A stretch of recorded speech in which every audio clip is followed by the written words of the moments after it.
Yeah, it picks up sound for closed captioning, but my computer's kind of running slow, so it's not listening to me right now, but it will be here in a second when up there it goes. Running slow right now. Pretty much. It was like zombie. Wait till you have kids and everything more than.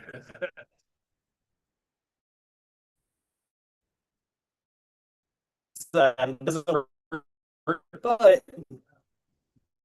especially when you're standing close to it. It's waiting to get onto YouTube. It's it should be moving. Yeah, there it goes. Yeah, see? Still waiting on YouTube to let me. Oh, it's on. Oh, gotta clear that. All right, now we're not going to get the double voices. Perfect. All right, that's good. That's good. They get interesting enough business for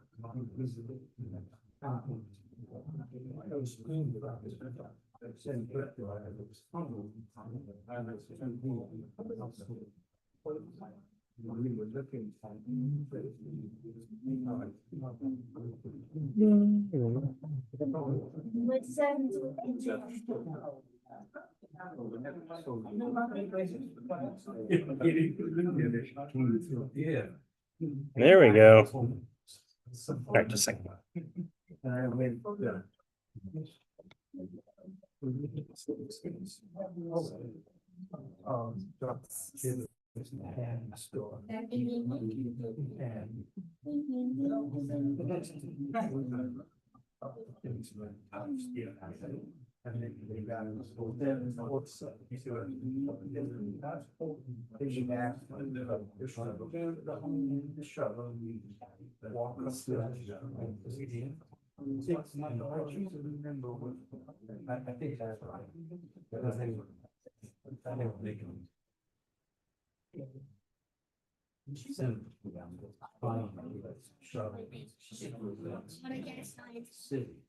No. Yeah, this was Mars and Earth link. Oh, okay. Earth's ring is the blue.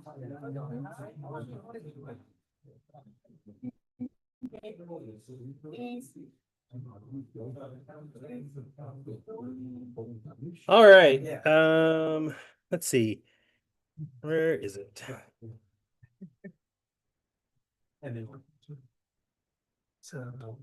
Oh, how's it going? You're good. So the plan, right, is that, just reiterate. So, Yep. close it up. Yep. Yep. Okay. All right. Bud, can you hear me all right?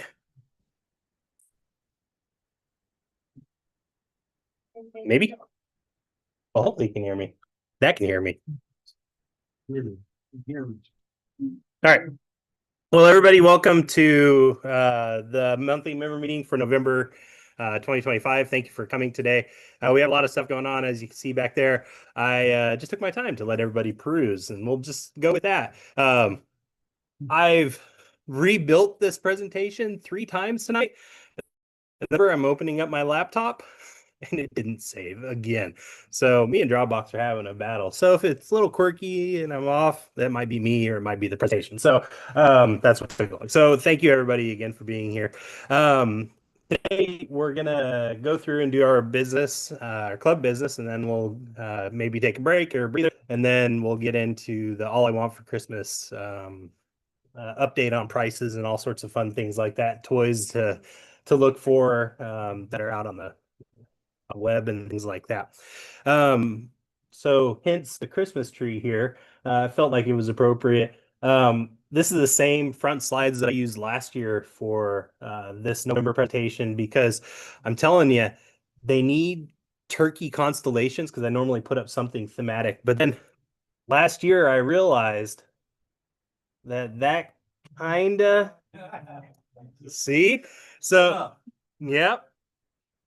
Well, what do you mean? Yeah. Hey, I don't know. I mean, I could totally overlay that, but I'll buy it, right? A lot closer than a lot of other ones. That is true. Back at Perseus, I can see that. All right, so we'll go ahead and get everything going. Everybody had a chance to read the minutes. I think Bud sent them out in an email. Anybody have any questions on the goings on in the board meeting or since last member meeting?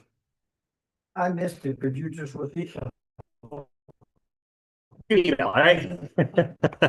All right. Is Keith here? I didn't see him. I looked at our members. We're at 251 members. And Theo, got treasury report?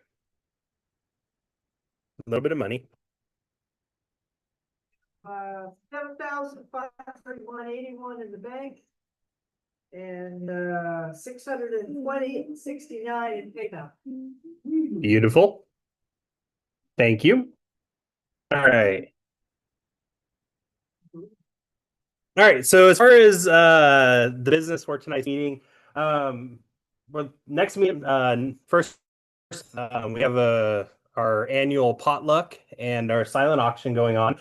Speaker to be determined. Could be me. Could be somebody else. We'll leave it to be. Could be Santa. Maybe. Wouldn't that be awesome? But we'll have our potluck and silent auction. This is the slide that broke on me again. Look for a survey, kind of a form.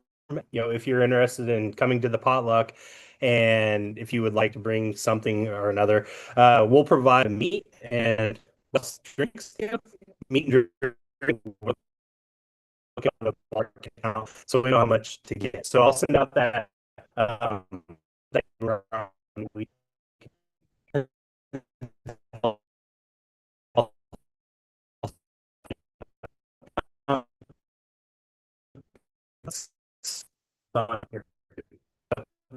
Yeah, we're at 6. I'll head up here. So that'll get at 6 when we start eating or do our song and dance stuff here. We'll also have board elections. Next meeting will be December. So we'll get ready to prep for 2026. And changes, so we'll talk about those in a second. If you have any interest in a specific topic, like I got filters out, we got filtered out that potential people on top of. Everybody likes astrology. Let's see. Coming up in 2026, we found out that there's going to be some stuff in Dyer, maybe updating things. So we need to find a new place to potentially sit ourselves for at least half a year. And so we have six. They have a little conference room. And so once we get an official together, hopefully by next month's meeting, we'll put that online and make sure everybody. Theo, Nature Center? Yes. Is this December meeting Nope. started or January. January? Yep. It also works out because we don't know what kind of weather's going to be here, and if we can't drive up the hill, we can't have our potluck. So, yeah. Well, next month or next year. So in the last 2 years, Let's have two Yeah. Yeah, let's have 2 potlucks. We could do that. I remember last January we did get snowed out, I think it was, and then the January before, I think we also couldn't get up the hill. So, we'll get to Edwin Warner. Maybe we'll have our telescope, our yearly telescope workshop in January. So that'll be something to look forward to. As far as elections for 2026, as we're prepping, I need to thank everybody on board for over here. Maybe hi Theo. Let's see, Bud is on Zoom. Thank you, Bud, and Keith. He's out somewhere. Not in here. And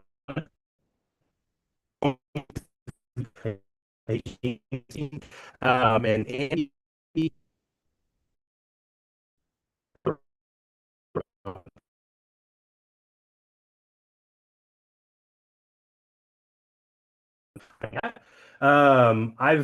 I've been at, I think, 4 or 5 years, something like that, and it's time for some people.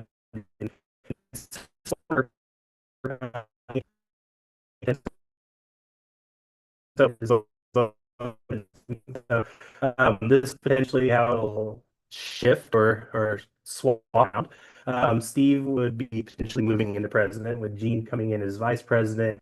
Um, Bud's gonna hang on as secretary for us potentially, and then uh, with me stepping into the ex officio role, I kick Keith out, and so Keith is willing to serve on the board for us as well. Andy's gonna stick around, and then Theo notified us that she's holding an observatory somewhere in the so so we're in the transition off of her off of the treasurer role that she's for and talking with Natalie. It sounds like Nat's back there waving at me. Hi. She may be stepping into the treasurer's position. So uh,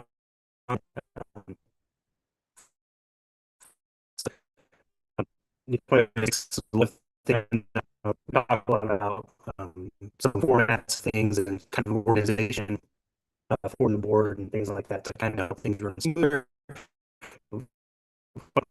So, exciting things coming up. All right. Dun, dun, dun. All right, now into the song and dance. I see a lot of people here and lots of.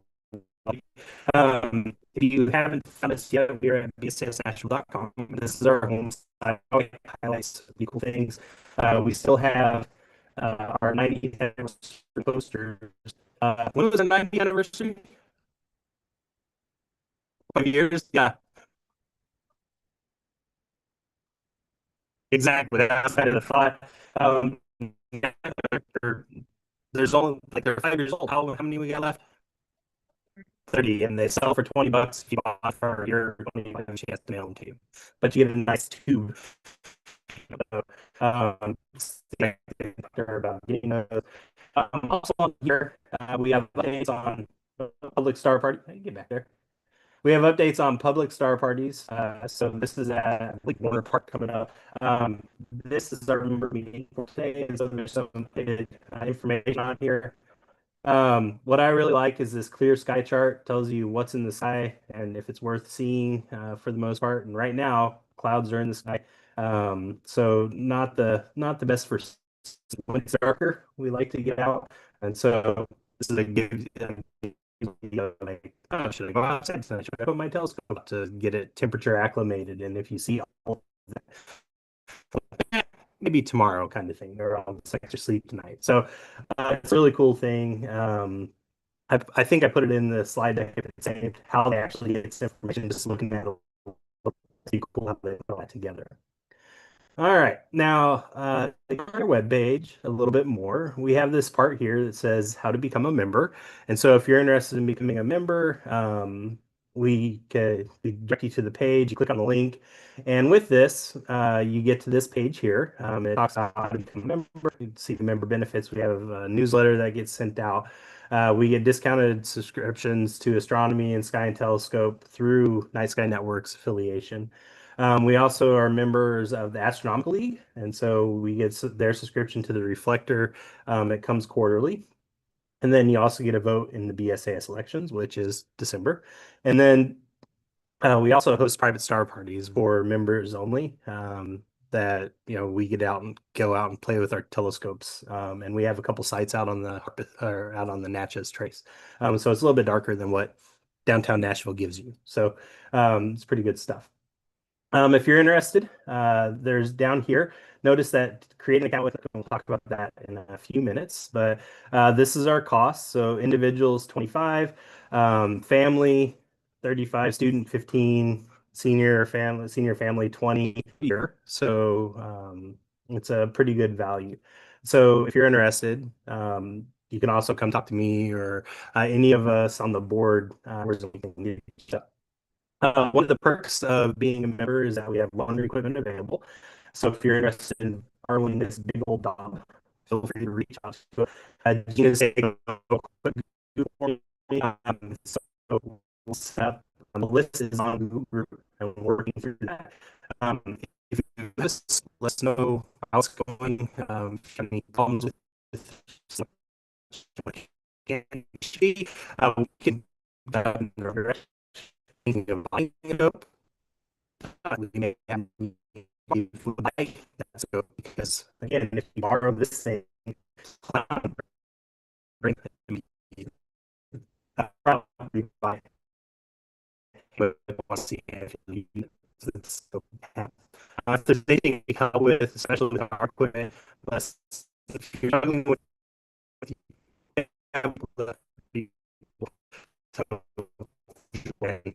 cameras. So there's a lot of knowledge here, and so if there's anything we can help with as a club, let us. All right, now our web page. There's a few things on here that allow us to keep in contact with the public. Up here, there's a discussion forum. On Facebook, our homepage, we're up to 2.8 thousand followers. Thank you, Anna. And on Facebook, we post a lot of things that related to our mission, getting others. We're really good friends with that here. And they were on our webpage yesterday, and as a repeat. This is pretty cool. The old Bernard Observatory, which used to be on Vanderbilt's campus. I didn't really know that. Where Rand Hall is now so torn down, and it was cool story on the bricks to help build this. So a little bit of recycling going on. So it's a pretty cool story there. And then on Instagram, we have a lot of pictures. We have a lot of really talented astrophotographers. And so you can see a lot of nebula, some galaxies, flares, and then we had this beautiful if you can see enough of those pictures, we definitely did. So there's a lot of stuff on Instagram if you like pictures. We also have some postings for upcoming events. If you have an Instagram account and you would like us to feature one of your pictures, feel free to let us know. Send it to us either on the Google Groups or info at BSAS actual email address, and we can put it up there. And if you do want us to feature you, let us know your Instagram handle so we can give you credit. So that way we can send people to your page. All right. Now, the other place where we communicate with everybody is on Google Groups. And there's a few things on the Google Groups. It's an invitation only. So if you're a member of the club and you don't have access to Google Groups, email me or the info at bsasnashville.com email address, and we can get you set up and in the group. On the page up here at the top, we have this, the BSAS's Natchez Trace up here, and that'll change once 2026 rolls around. As I mentioned, we have private star parties that are held on the Natchez Trace, but since the Natchez Trace is federal land, we have to get a permit to be there after dark, or they roust us out. And so if you do plan on going out to Natchez Trace, bring a copy of the permit. You can have it on your phone. You don't need a paper copy, but they do ask that if whoever's out there to have a copy of it. So to stop and check. Go there, open it up. Yeah, that's just and our email list. So you're to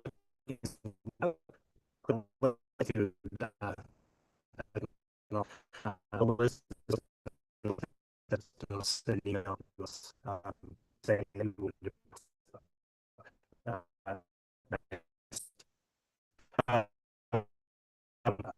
pretty good there.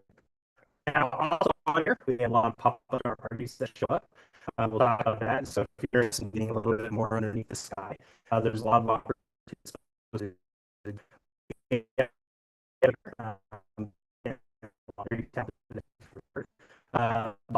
This and Brain didn't process this as it was, and so that and like once I Google it, it's the soul nebula from the heart and soul. It's zoomed in. I often think of this as a little baby nebula because there's a feet and a foot, but like I've never seen a focus on the belly before. So it's a really beautiful picture. A lot of details from Bobby in this. This is on Astroband, so if you wanted to see his work, he's got a lot of really pretty pictures there. We also had Brad posting a little sombrero. I love this because it looks very rings on, and you see the thinness of this galaxy, but inside that galaxy there's just so many stars. It's unreal. So I love the little sombrero. And then a couple days ago we had this. All these were off of Google Groups, so all these are from members. And when I started seeing people post about it on Facebook, I saw somebody post about it from Chattanooga, and I went, wait, that's a little bit further south than I am. And I head out and dropped my jaw and went to run and grab my wife, and then turned around real quick and took a picture before I went back and told my wife. It was like I almost forgot. So it was naked eye for sure for me, but it was only naked eye for, I don't know, the magical blast. But then it kind of easy.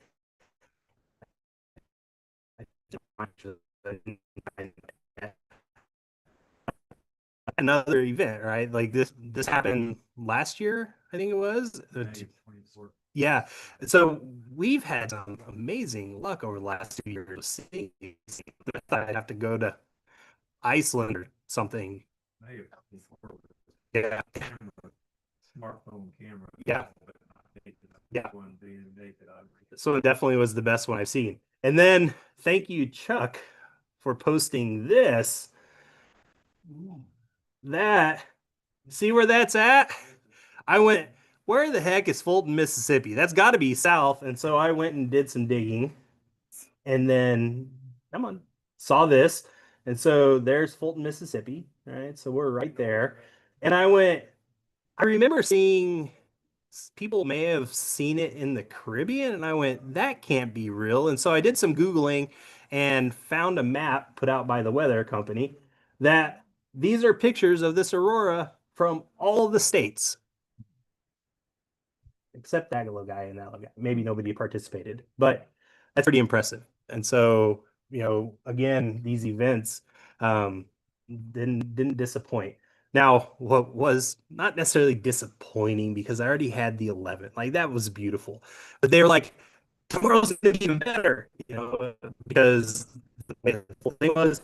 And so I got everything ready, got my camera and everything, put the kids to bed, waited a little longer, wait a little longer, call my head off. On my phone, there's like 10 images of long exposure going, come on, anything on the next day.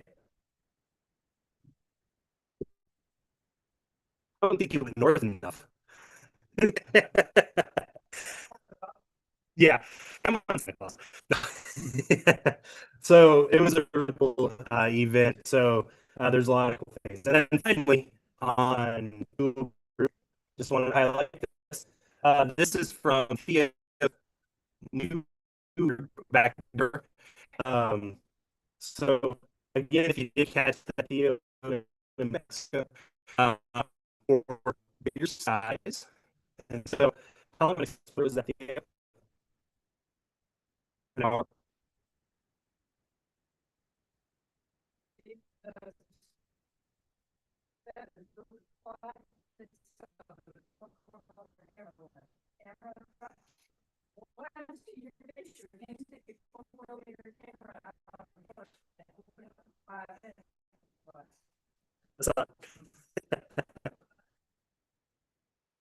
Yeah, that's really cool.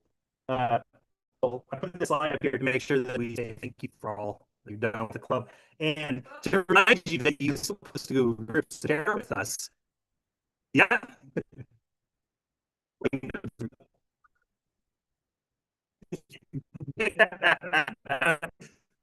That's how she. So we will have a little bit of money. All right, and hopefully Theo will maybe post to our Astro Brain group. And so if you do like pretty pictures, Astrobin is where a lot of people post their astronomy pictures. We have a lot of really cool things. There's the Heart Nebula that went with the Soul Nebula. It's just off the side. And so there are a lot of them. A lot of really pretty pictures on here. And so if you're interested in seeing these and many other amazing pictures, not just from our group, Astrobin's a really good thing. If you're on Astrobin and you want to be part of the BSAS group, reach out to us at info@bsasnashville.com or get hold of me or Keith. Interestingly, when I was going to the groups, they had a tab up top that says we've updated how we have our discussion forums and discussion boards. And I'm like, oh, really? This would be amazing. Just easy to use.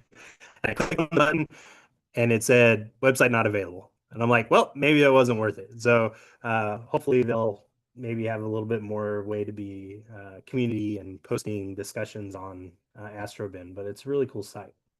How I like to put my Christmas list together is I go, oh, that's a pretty picture. Let's see what he used to get that. And then my Christmas list gets really extensive. So I saved that for later. All right.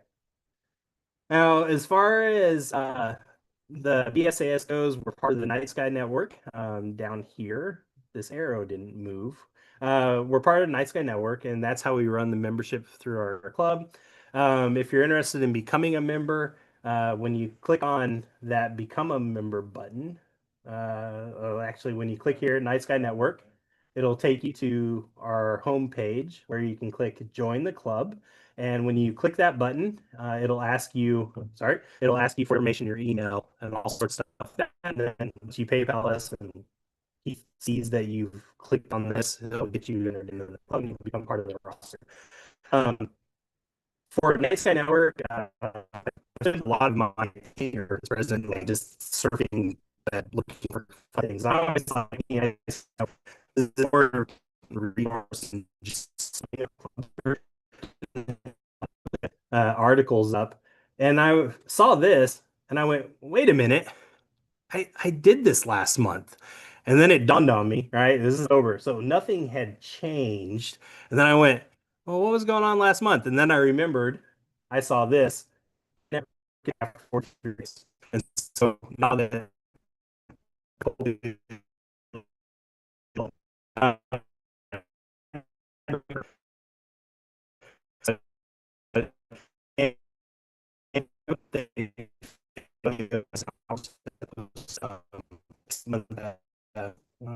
I mean, at the bottom,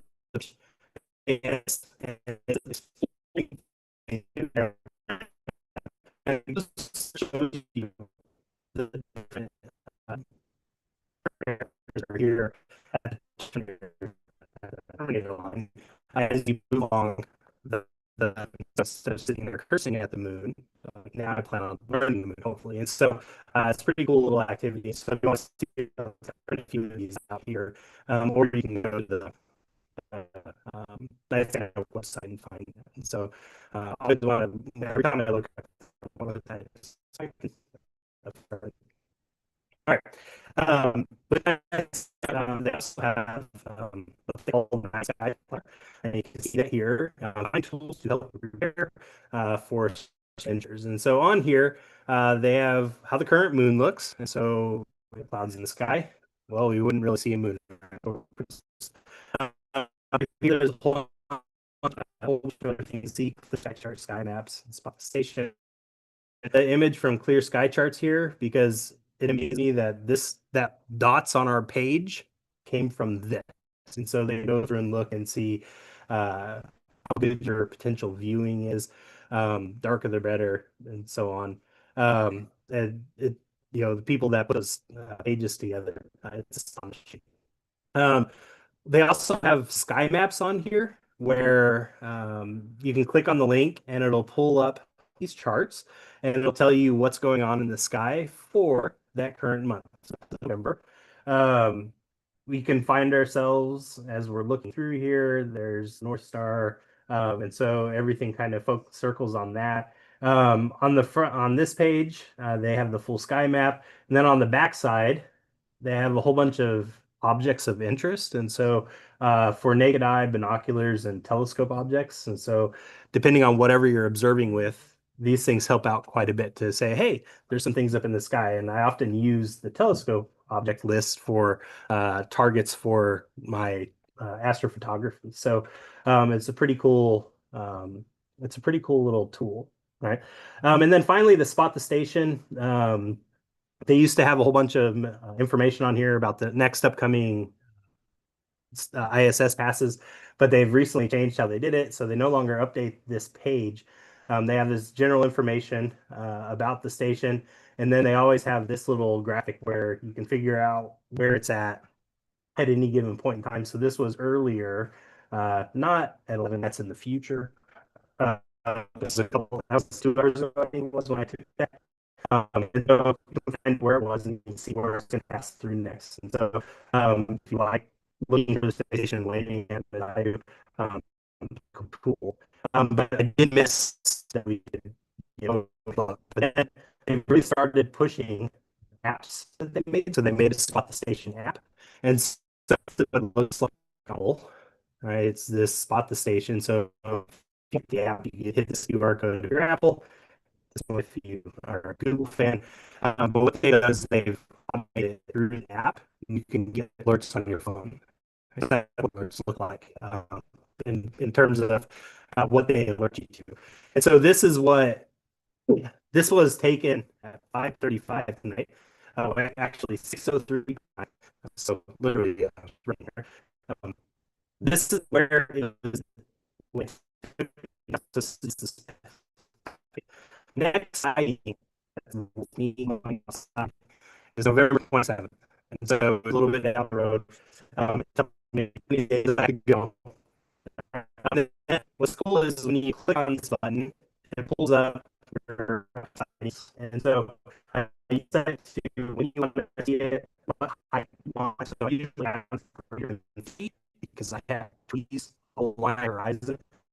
Above 30, you're not really seeing it. This is coming from a very specific direction. I usually set this greater than 2 minutes because I want to be like outside and there goes 15 seconds and go because I'm planting trees. And those are usually fairly low. But what this information tells you is it's going to happen, how long it's up for, the total, and so forth. And it gives you a good idea. Now, also on here, they have an augmented reality. So you hold up your phone and it'll tell you where it's supposed to be at as you're looking up at the sky. So if you're never seen it before, it's pretty cool. It's a very bright, Venus-y looking thing coming at you. Yeah, right. If something's moving and it's not blinking, it's the space station. So it's a really cool app. Or an airplane. Well, airplanes usually blink. Yeah, right? It's on the wings. Now, what's also on here is the first time I click this button, so they're always updating. Share the site list. I tapped that and it said send an email. And so I sent an email to myself. And so it sent out this email to me. And so it's pretty cool. So if I wanted to share it with someone, share it with my phone, I'm going to be outside, so she'd know where I'm at.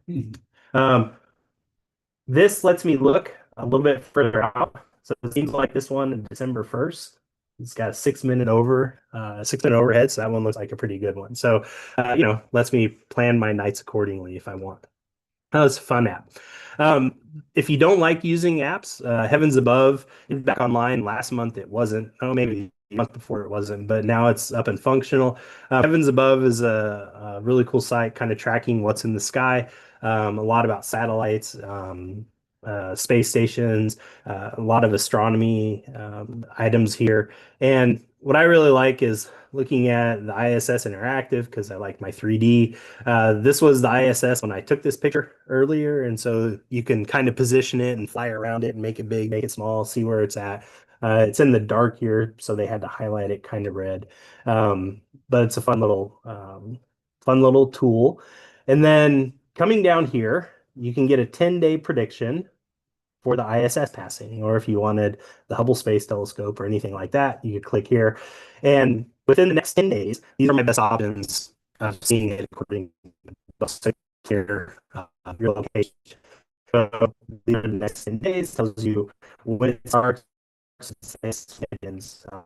and how bright you can get it. Now, like so, if you click on the November 28th, it'll pull up this app.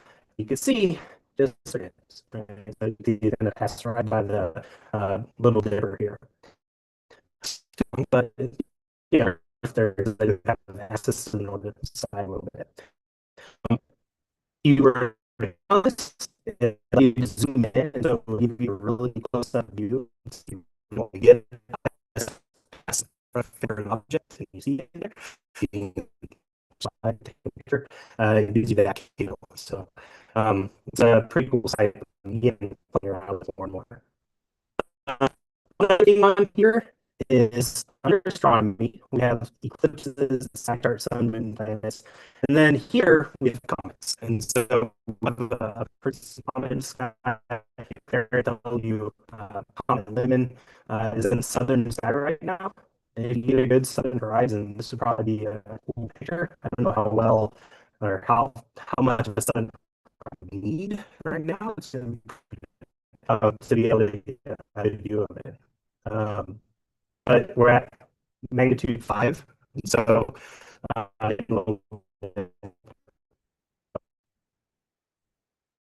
for previous events and outreach, we had some rain, some weather this last month. Our Star Party at Warner Park was canceled the October 18th, and we had a lot of rain. We had some successful events that were hosted through the groups, the Steers, Henry Gordon, Montgomery Bell. I don't know why those numbers didn't change. Again, my iterations, I think. No, that was right. Chuck, did you do Montgomery Bell? Yeah. Yeah, how did it go? Weather wasn't great. Yeah. Randy, did you do gets the 17th? Did, I can't remember if it rained or not. I think I was, off the top of my head. Yeah. 18th, I think. Was Portland, I mean, I know that, and they got canceled Yeah. at Henry Gordon. 17th. I think it might have gotten canceled too. Yeah. Yeah.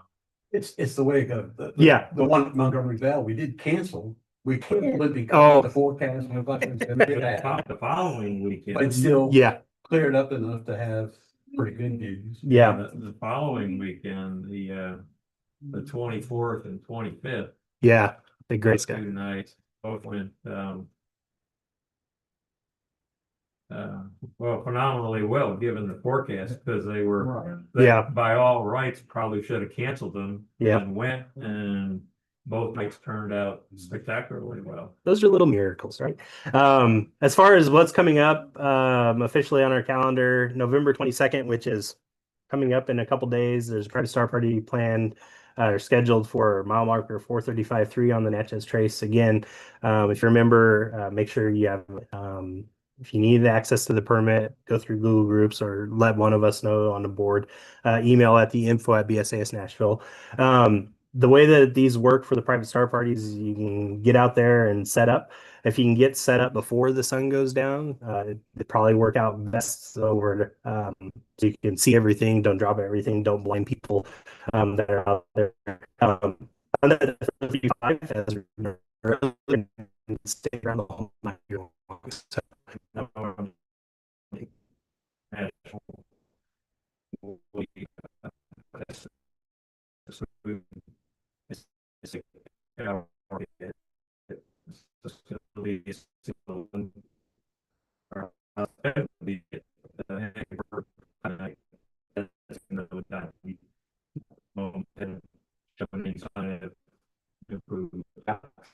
yeah, hopefully clear out.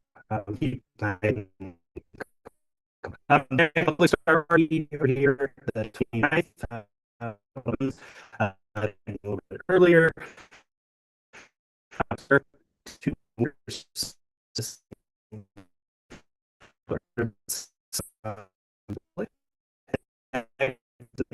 just on people's calendar because it's not our typical party. But Theo, are you going to be out there for the winter solstice party? Theo, we're 7 last year. Yeah, These back doors. yeah. um, Sit tables and people come around and it's a nice night. We could put it up about. Is that the room where we will be having our? It's not like they call it the library. It's Okay. a little separate building occupied. Okay, gotcha. Yeah, Randy. December 13th. There'll be a star party starting at 6 at Cedars 11. Hopefully the weather will be decent.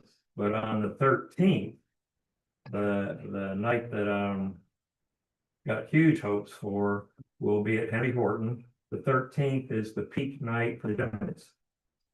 And so we're pushing the start time on that from would have been 5 o'clock. We're going to push that back to 8 o'clock. They've got another event going on over at the camp. But we're going to have some extra stuff. They'll have there's a pavilion maybe 100 yards away from where we normally set up the telescope. Fire over there where people can warm up. They're going to provide hot chocolate. And maybe some other goodies. But Yeah. We're going to try and make a big night out of it. Having a good meeting showers occur on the weekend, occur during that trifecta is a moderately rare event. So Saturday the 13th, going into the 14th. Yeah, so if you're wanting more information on the Google groups, we have pop-up star parties that show up Cedar Lebanon, Henry Horton, Montgomery Bell, and Hidden Lake whenever weather cooperates. All right. So again, getting onto Google groups, you can find more information. I know Randy posts his schedule pretty good. Steve usually posts about stuff about the Hidden Lake. Chuck will post about Montgomery Bell. And so again, if you're not in Google groups, all right. Next month's member meeting will be here at 6 p.m. Right. So make sure you note that in your pocketbook. What would look like. Yep. Oh, maybe there'll be a little bit more less. But remember that we'll have a silent auction. I'll send out a survey. See if you're interested in coming to the public. You can bring some friends well. And if you'd like to take some clubs, we can do a fun thing. We have surgeon for our scopes and things like that.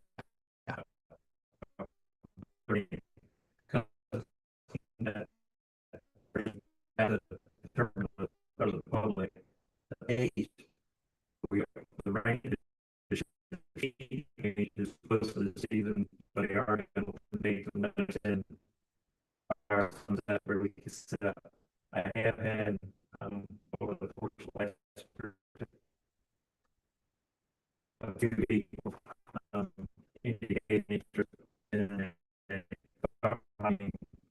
learn constellations, and so they just say 140, 45, and 13. They're smart so open other form. There's some folks who are wanting to learn well where the scope actually pointing, because I know at least in my case, I frequently have people say, well, where are you pointing your telescope? They want to be able to look and see where it is in the sky we're looking. So in any case, if there's an interest, Yeah. a star hopping lesson, whatever you want to call it, those who are interested, between 5:30, 6, something on it, or we start the party in earnest. Yeah. As far as some of the things coming out next year, like we're going to try and get more more together that, like with Randy with the visual, so people that really want to learn the sky can go there. We have a lot of people that are fans of visual. We have a lot of people that are fans of people's brains on how they get those beautiful pictures and stuff like that. So we're trying to figure out the mechanism to do that and get people together to more love from our night sky. So again, things that we're hoping to pick up over the next year. All right. That being said, I'm gonna take a real quick bathroom break because my bladder. If you're interested, go take a look back at our stuff. I'll go through the presentation. Shouldn't take horribly long, but then after the presentation, we'll give you guys a few minutes to go back and look a little bit more, finalize your bids or add to a bid or take away from a bid, and then if anything's highly contested, we'll bring it up and I can put on my auctioneer voice, which would probably be horrible, but we'll figure it out. Yeah. Question, is there a forum where you can go to ask technical questions about telescopes? You can probably get that on the groups, or you could, or you can send it to the info email, and we'll get you, we'll get you to somebody hopefully that can help out, or we can post it to the groups. Interested in sharing information, might not be even local, it might be Yeah. out of state. Okay. Yeah. Just send us a message and we can help you out. All right. We good? All right. Well, I'm going to take a fiver and I'll be back in a minute.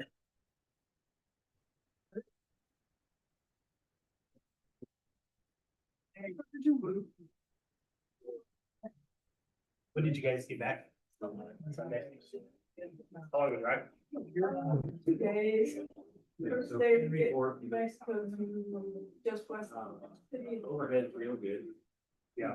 We think it's Saturday's football day, so. Oh, yes. I love September the stuff. borderline, Now, like, I for this part of the country, Yeah. borderline is spectacular. Find them, if you're They interested in this comparing thing, it well, to Utah, it's just nice there. But, Makes but for here, it was, Yes. Marcus Burrow's got a light zone, Shovel's got a light zone, and I've got, things where we're sending. I think that is, we got. Additionally, towards the south. If you're in August, September, still trying to find some of these.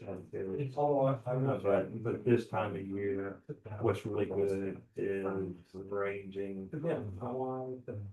Just left, Kathy, Perseus, working over. About 9 o'clock, Orion, pretty nicely. Catherine. So you think you're going to you went inside. You are? Yeah, so constellations. Yeah. Yeah, So I'm going to, are you all members? Okay, so, and, I was guessing you're on, I'm radio. You said. I don't know, really good or opposite. But dancing, or whatever, like I'm pretty regular about posting on that. Yeah. So. And this student, I think that this afternoon ish. No, the 12th is in Cedars. Yeah. The 12th is in Cedars, and the 13th is at headquarters. So the thing about meteor showers is even though it says the peak is on the night of the 13th, it'll still be okay. Everything being equal, especially when things come down into I would say that aside from the first year, one of the two festivals. The gentle, sacred prophet would say this festival. First My family's trying to. Assuming that. it's a larger part of it. Saying one meteor shower, that would meteor shower also depends on, well, is that a new meteor shower or a full meteor shower? Full blot out. you know, even a third quarter, depending on which way you're traveling, be plenty of, because, a lot of times you're being told, well, you need to be out there 3 in the morning. Well, that's about the time the third quarter, it's starting to be happy, so for the purpose of the star party, I believe, a third part, a third quarter. Generally speaking, I say, if the sucker's not coming up until after midnight, depending on how deep into the third quarter we are. For meteor shower purposes, it can be important. But if you're pushing, even if you're not to do that, if you're far, that precedent is probably not going to take long. So now,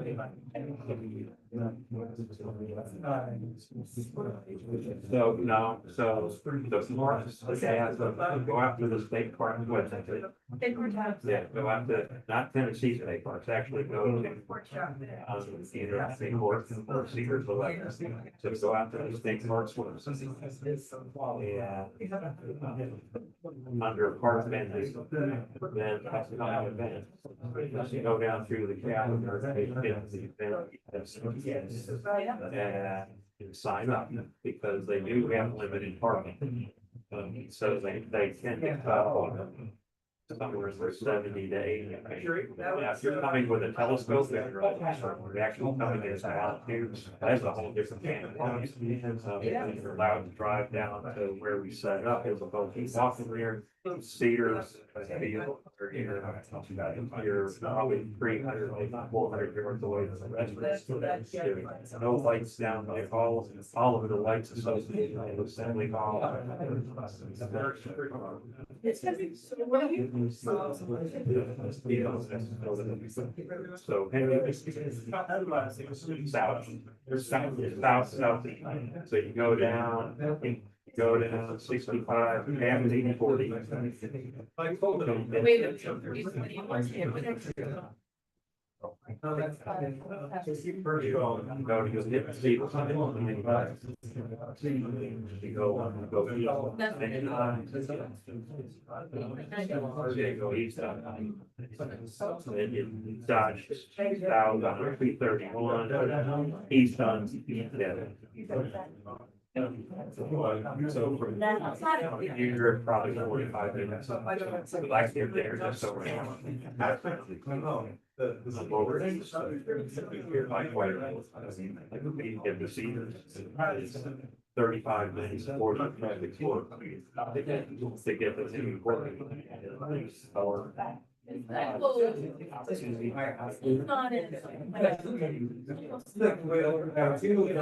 almost exactly. Oh, yeah. Exactly. Yeah, so if you're going to Cedars, most straightforward is Google. Yes. I don't always go there. But the straightforward way to go is east on 40, and 258, south on 231 for 6 miles, and left. You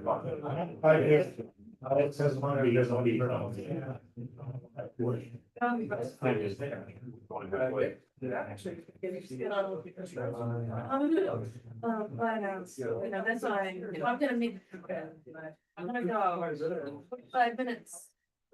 I wanna know where I'm going, and when I get there, I wanna make sure there's gonna be some there.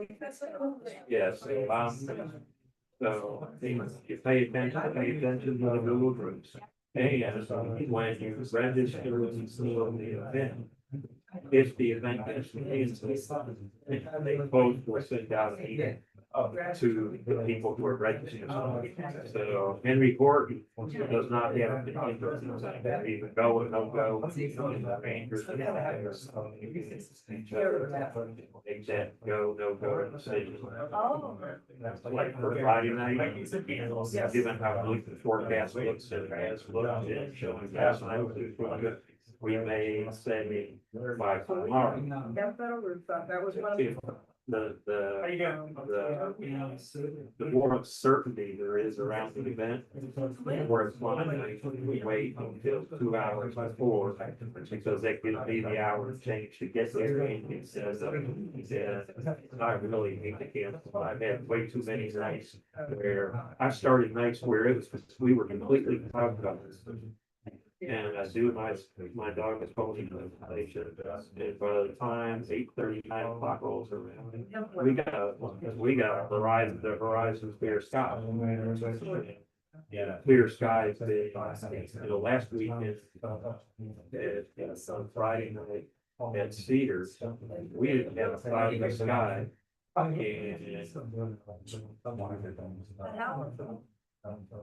have you been doing this? How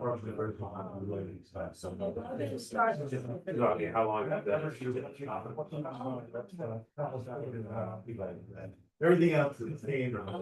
Let me, I'm back. I'm spoiled rotten. Yeah. I like a sky where I can catch an eye and color very different side. Where dudes are filming this at the head of Draco is easily visible and sharp. There's no imagining what I'm seeing. It's boom right there.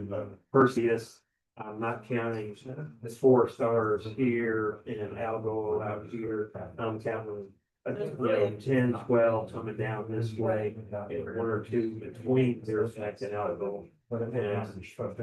And like I said, I was quote rocks with what I like. Yeah, or Subaru or a freight and. But the Japanese on the kind of six. There you go. One of them is really good, they're large, so Yes. maybe this combines this will make sense. Yeah, It's a little weird. But so Friday, so Wednesday night, because there had been some publicity that Northern Lights were gonna be even better than they were Tuesday. My wife and I drove out to Cedars, so it's got a pretty decent northern view. And I'm not looking through my neighbor's trees, and well, there's no northern lights, but on the other hand, I had a dozen stars in Perseus. Easy, the 2 stars down there at the feet. Friday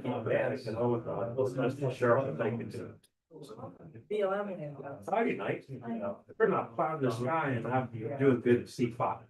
I'm doing good to see 3 stars and a little different. I mean, it's just because there's no clouds in that doesn't mean, anything and everything up there in business. I saw lemon lakeside. What's the big long there? One of the. In terms of current sky? Yeah, like, so Swan, R2 Swan was the one that I was expressing, saying further, it's a night, not the ocean, up on the northeast, they get the ocean back there. So when I say things like that, so almost up. Don't be saying it's make it ice, it's trying to say that we're around here. But it was easy to find, because it was smack dab between Alcades and there was nothing. About finding new, but I was a long walk. All right.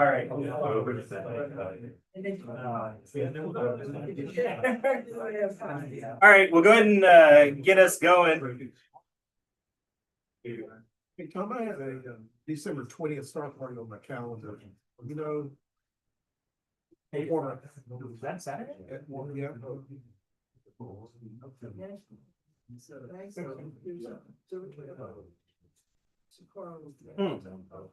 Hey, Theo. Do you know about a star party December 20th? Oh, there probably is. I just didn't put December 20th up. There's one. It's after the next. It's after the next meeting. 3 days Yeah. after. Yeah, I didn't. My brain didn't process that we were that close to a meeting until I. Well, the 20th of in Cedars. Yeah. That's not what I'm talking about. Yeah. Yeah, I'll look at it for sure in a second. Yeah, that's right. Yeah. Well, that's the reason I put it up is our party, right? To kind of get it on people's radars. Yeah, yeah. Let's see. Dale and I had an exhibit. That was last year, the year before. Let's see. But it's not all top or down, so. That's what I'm looking at. Hang on. I'm getting there. It's that Water Valley. So it's a private. Bottoms on 29th. Then our member meeting the 17th, and then we have Water Valley Overlook on the 20th.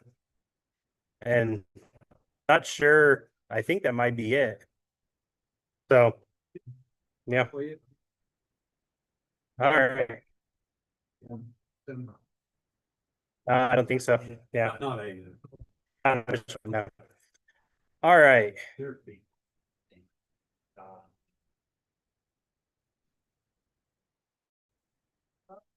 All right. We'll go ahead and get set up and going for the All I Want for Christmas, so we don't keep the people here too long for tonight. So if you haven't been here before, this is our traditional yearly pre-Christmas list. And then next month we can go, man, I really hope I get that. And then January is, okay, I got that. Now how does it work? And so we usually have a telescope workshop in January where we can put together all our things and figure out how stuff works and troubleshoot anything. All right. So I was handed this from Keith, and Keith put it together last year, and he wasn't here, so I had to talk. And so I've eventually updated a little bit to his stuff with some of the things that I found when I was doing my searching and coincidentally looking for my Christmas list. So we'll start off with looking at telescopes from younger to old, and then we'll break off and do some stocking stuffer ideas or smaller things that like accessories and stuff like that. And so when we think about telescopes, right, there's a whole bunch of different ones. You get different capabilities from them. You have specialization like solar. Hopefully that's a solar scope. If not, would be bad news. But we have Dobbs, we have SCTs. We have the C Star up here, right? Is one of the newer electronic scopes. So there's a lot of information out there, and there's a lot of good quality out there. And so this is where we get a chance to say, hey, these ones are pretty good. And so looking at telescopes for the kids, I've got a 7-year-old who's getting interested in the sky, and I don't think she needs an 8-inch Dob right now because she would need 2 ladders. But you want to get them something that is going to be good enough to see and be amazed by, and not expensive enough that is going to break your bank, right? And so you want to hit that. So there's a lot of really good there. Usually somewhere under 400. There's a lot of really good tabletop units, and so you got a little new. These MEAD ETX are really good for pointing and polar line. Not, why is that automatically going? Just a second.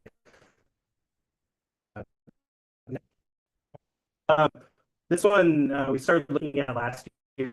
Western has a StarSense series. They print star scopes. They have a smartphone holder. It's hard to sit your phone there, and it basically looks at the sky and will polar align with your phone, and so it knows where you're pointing at.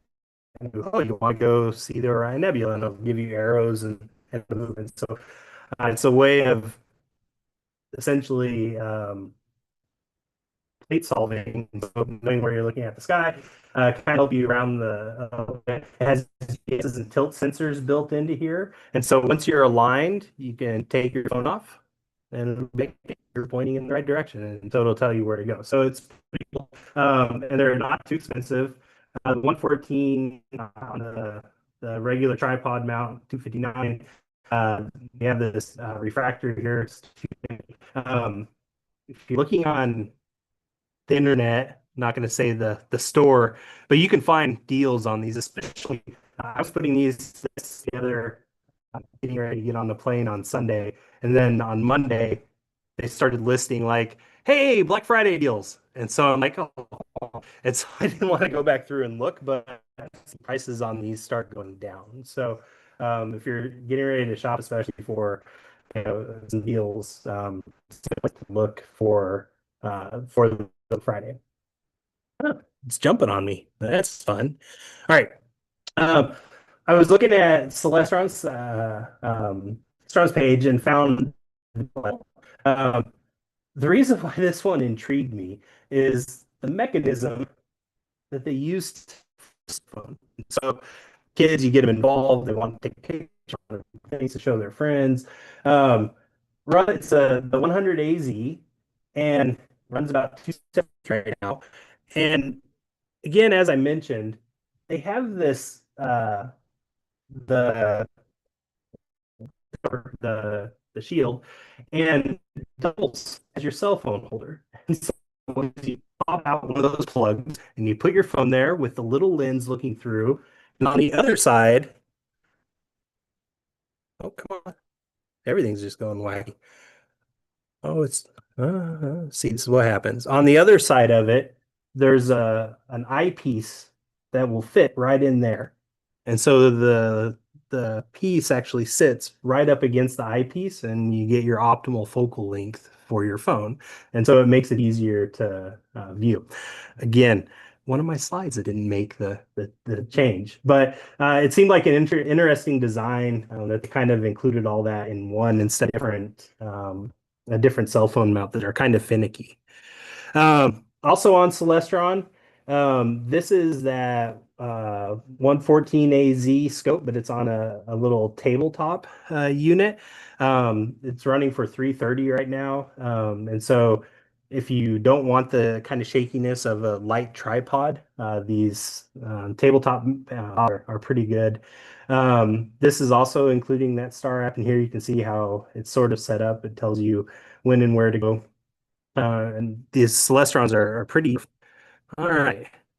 Now, speaking of Dobbs and how we're moving towards that direction, so if you didn't know, Dobbs are Newtonian really sturdy floor mounts here. These mounts can be a little bit heavier, so probably don't want to use my 4-year-old. But you can get some really good size and really good quality out of these Newtonians here. The Apertura has really big scopes. They're 6-inch scope with a couple accessory eyepieces. 550. They're 8-inch scopes or 650. On Facebook group, I saw a 10-inch. I think it was 10-inch. So, if you're looking for deals, people are always putting these up. So, and then we have the Celestron StarSense DAW 879. So this also has that phone ordeal. As far as I've heard, the StarSense works really well, but it's proprietary. So you can't just put it on your scope and use it. Celestron scopes unless you buy a Celestron scope and cannibalize it and put it on your.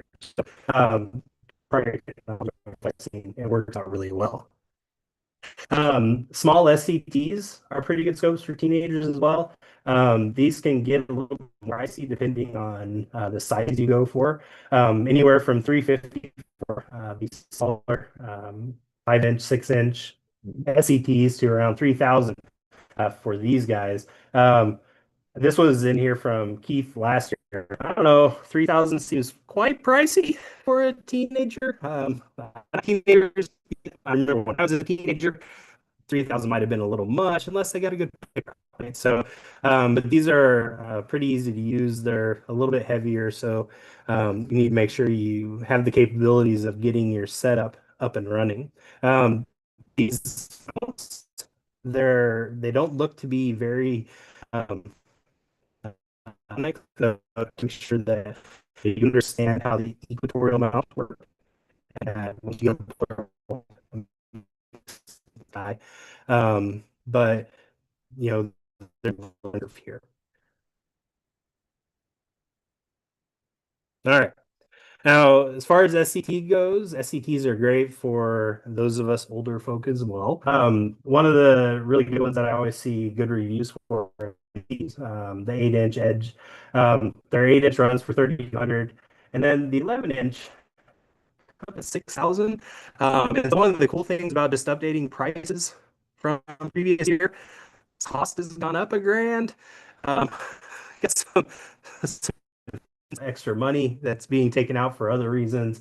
So all the prices have essentially gone up. So I didn't find anything yet that was stayed the same. So you know, I don't know how much the prices will cycle around the holidays or Black Friday. I know I saw Celestron is already having some, and Agena Astro has their Black Friday going on deals too. So if you want to get a little bit bigger, a little bit.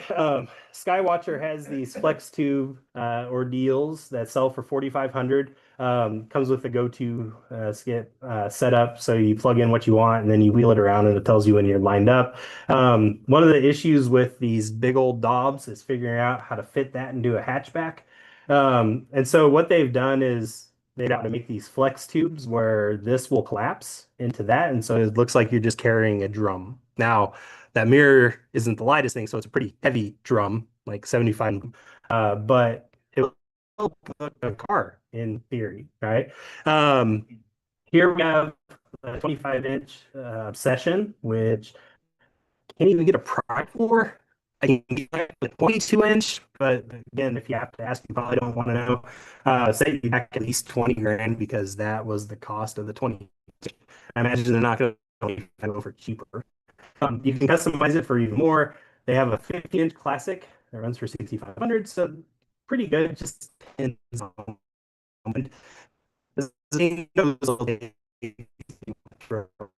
right. The thing about these sessions is that they've started making a modular assembly or poorly, and so this is from their site, right? So imagine you got this nice huge scope, right? F4, and that UC is there this down. And then you're like, oh, wait a minute, I have this huge scope. How am I going to get it home? Uh-oh, I got problems. And so they figured this out. So,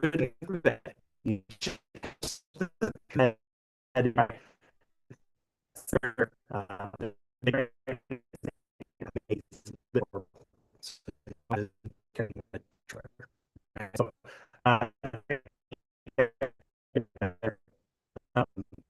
yeah,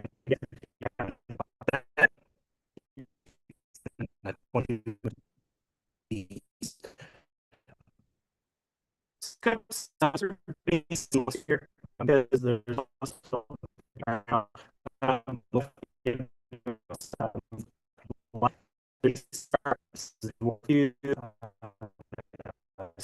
so and this is new ones coming out. So um, to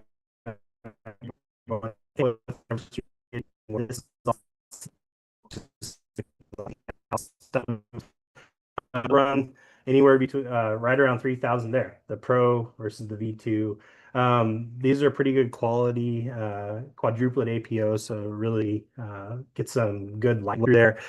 Whoa, last year at this time, they'd put out their S50. It's the price, oddly enough, is right about where it was last year. So of all the inflation, these smartphones have kind of stayed the same. And I think it's because there's so much competition right now. Because you have the dwarfs, you have the C stars, you have the Unisellers, everybody's really in the competitive range, kind of entry level digital scopes. And so the C Star S50 is currently around 550. I saw one on Facebook for 400. So like you could potentially use their S30 was just coming out last year for pre-order.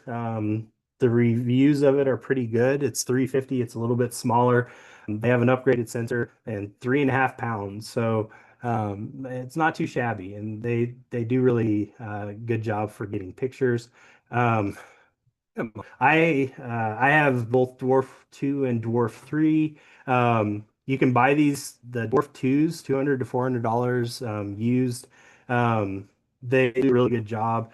The Dwarf 3 here was their updated model, and it sells new right now for 550. And so that's their newest edition of that size dwarf. There are things that they changed for the or for the 3 versus the 2. So there are things that I like on the 2 better than the 3. For instance, this holder. So these are typical 1 1/4 filters that you would use in your eyepieces. So 1 1/4 filters, you could just use those for your imaging, like a good optometer or something like that. And that helps. They also have removable memory, and so you can just take the card out, plug into your computer, and pull your data off that way. It also has batteries. You can plug that in, which isn't super big of a deal because you work with an actual plug, so you don't really have to worry about batteries too much. Your other model, they are kind of closed off the ability to add your own filter here, and so you three these things or find them on Etsy that can hold one filter. So they came up with this proprietary model, just magnets on here. This is the solar. The memory is internal, so you can't upgrade it. And if you want your computer, you pretty good scope. It does a really good job with imaging and that. So does the star. So this and yeah, it's 50 to 550, right? So that's what I'm kind of like that competition. So he's fighting for. The Dwarf coming out just last month. The Dwarf Mini. I think the Dwarf 3 was small enough. This thing fits in your coat pocket and gets than a 3 from what I've seen. And so they've really figured out how to get the bang for their buck out of these things. And it's pretty insane. The focal length, right? A little over 1,000, right? And how this compares to the Dwarf 3, I don't have it up here. But this is where they're at. They're in pre-order. They're shipping out in December, and the cost is 300 right now. So 3 or 350. So these are pretty good little steps. And again, it gets people involved. The quality of these, this over on the left and right or middle, these are my images from pull shots out of them, 2 or 3. I don't have an SP, but this was a buddy of mine. He just took a couple shots of Andromeda just to kind of get the framing. So you can see that there is some difference in formats of imaging. This was his image made better, right? On FIS files, it's there, right? And so when you don't have to rely on the machine doing the stacking, you can pull some good data out of these files. I also have a friend that had the Unistellar. This is his field of view for Andromeda. So you see it's a little bit tighter. These Unistellar scopes are pretty nice. The scope are the 2 most recent models. They're a Newtonian with a pretty good focal ratio. They still run fairly high, and it kind of goes to the of these. The EV scope, well, if you like taking pictures, but you also like being able to look through the eyepiece, that's the advantage here. So you can do visual or astrophotography. If you're just interested in astrophotography, the Unistellar Equinox 2 is simply just the tube. And so you get good images out of that. And so there's a lot of really cool technologies that are coming out about that. Oh, there's my little arrow. All right. Oh, there's a Unistellar Equinox. You can see that there's no eyepiece here. There's some that doesn't blow around $100 and 4 years of year. So, if you're just in the electronics, one of the big downfalls with these electronic really focus on collecting a lot of light, is that they don't really do too well planetary. So the S50, the dwarves, the S30, they don't do planetary very well. This is my friend's image from the Jupiter through his Unisol. So you can, mess with the settings and we see the bands from of Jupiter. So it's pretty cool. Now, that same friend that has, he's always interested in the next thing. You have this, which is a smart eyepiece, and it literally tells you where you're going or look at what you're seeing right now. And then you're like, oh, this is cool. And then it'll actually stack the image for you. And so you can look through it and then tell it to take its picture. $2,000. It came out, I think, in May this year. And so they're still, updating it and things like that. But this is his Lagoon Nebula from it. And so, again, technology that's coming out of these is pretty amazing. It's that, and that's what you're looking at inside. So you can watch it build, Yeah. right? But look, you'll see that star field and you'll see the fuzzy, but then you can watch it stack. Yeah. Yeah. And this thing isn't small. Like I saw it and he showed it to me and it's massive. So you're gonna have to make sure you're counterweighting and nice and balanced. But if you want to lug with the ASI airs and your cameras and your guide scopes, it's all just like all those things. So it's pretty cool. And then finally, Celeste has gotten into this as well. Where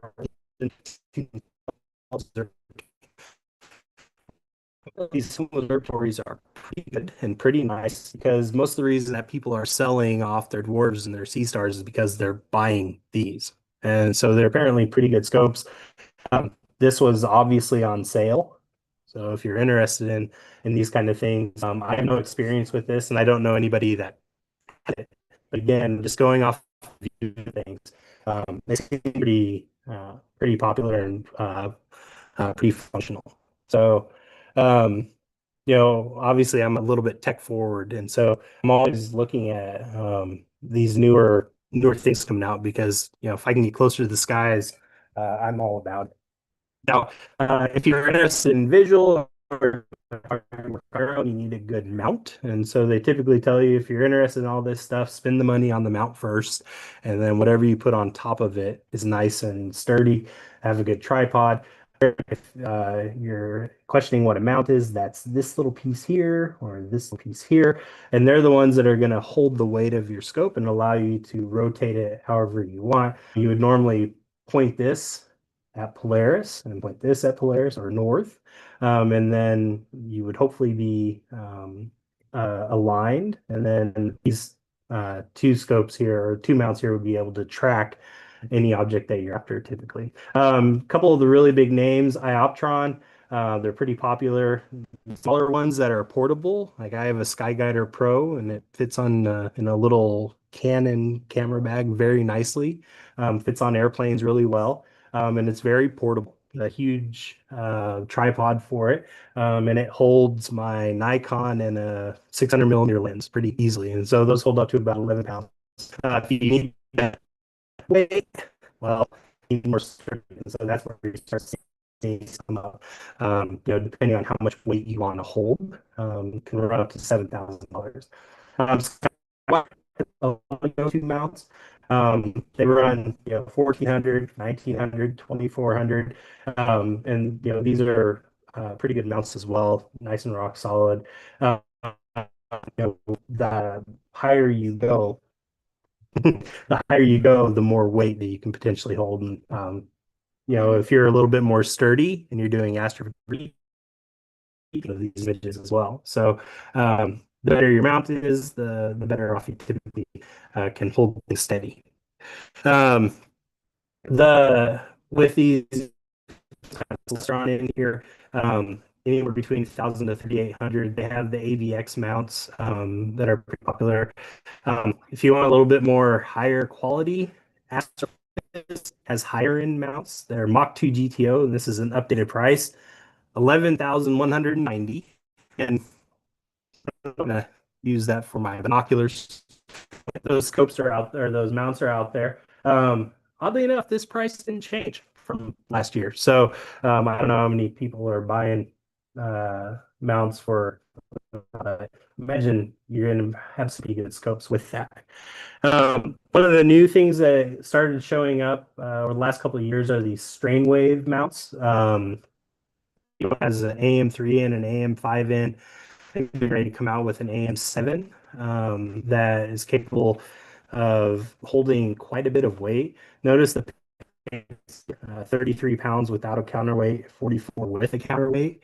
And so, we're looking at just a different mount that has a little bit better as being your scope around. Controlled with ASIR or different softwares. You can get these for 2,500. I picked one of these up last year. It's been my C11 pretty good. So there wasn't any issues there. So if you're looking for, any of these models, they work out pretty well. ZWO is also a couple other strain wave motors out there. I'm trying to put the companies are off the top of my head, but they all do really good jobs. It's nice, steady. One of the other ones that I found interesting, I think he found this, is this Alt-Az Level and Go from $1,000, and it took me a minute to figure out how this was set up. And you essentially put this on your tripod, and your telescope is here. It would be pointing into the out like that. And so it literally just sits off to the side and it'll go to like an Alt-Az. And so it runs through that way. Built-in GPS, pretty sturdy. Not the telescope, obviously, but there's 33-pound payload for how small this thing actually is. So it always, again, to see the technology and how things are coming out. All right. Now, as far as stocking stuffers go, because we all have different interests in the hobby, there's a lot of things out there that are space involved. We have calendars, there's Batinov masks, we have apps, all sorts of things that can either fit in a telescope or not fit in a telescope stocking or go well under a tree. Eyepieces, I have seen some of these back there, so there are eyepieces available. Decent Plossl eyepieces cost you the higher end Televue ones, these green ones here, and pretty high if you really want to get a good one, run up to $1,000. Depending on again how much money you want to spend, whether it's a 2-inch eyepiece or 1 1/4. These are for stocking stuffers. Once you get your eyepieces, you want some to turn in. I found out that a good tackle box well for these, but make sure they're long enough to hold your 1 1/4s in, or else they don't do very well because you can't put them in there. You can also get patches or knot cases that have this pluck foam, and you can kind of design them to hold your own stuff, and so you can pull out little squares, whatever you want, and it'll hold. A lot of things come with pre-cut things in there, so you can keep everything nice safe, and then you can also, if you don't need as much protection as you. Prices range from $5 or something like this, or something. I don't know how much these little pieces are to hold your pieces, but for some of these larger Apache cases, you can get anywhere to 90 to 100 to 150 bucks, depending on how much protection you want. So I keep in the tackle box, so that works out for me. If you're looking through your scope or you're wanting to take pictures, focus to drive you batty. And so we have these things called Batinov masks, and what they do is they diffract or they bend the light, and so you end up seeing this kind of shape. You can get them with a simple cross. You can get them with a couple more points as well. And what you're after is this middle. You want to center it. So here you see that our center line's off. You see it's line off over here, and when it's right there, focus. Like color when you're dealing with microscope. I don't know. No, I haven't dealt with microscope. Yeah, I imagine it is. Yeah, I haven't used. Well, I've only used fluorescent microscopes, so I try to get my eyes out of it. So yeah, I don't know, maybe, probably. It's all about just bending light. Yeah. I don't know if any same. Yeah. What's interesting with these bat knobs is that with the wonderful world of 3D printing, you can kind of make these yourself. And so I have a friend that makes them for me, whatever size I need. So if you have a friend with 3D printer, you can probably save some money and just get them 3D printed. So, but they help really good with focus.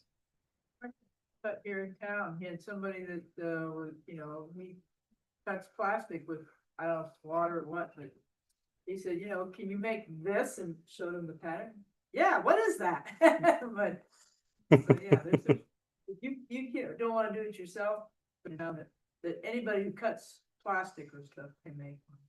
Yeah, I'm finding the value of a 3D printer. The more I dive down the astrophotography hole, I'm like, oh, I wonder if I look and I'm like, oh, somebody's already made it.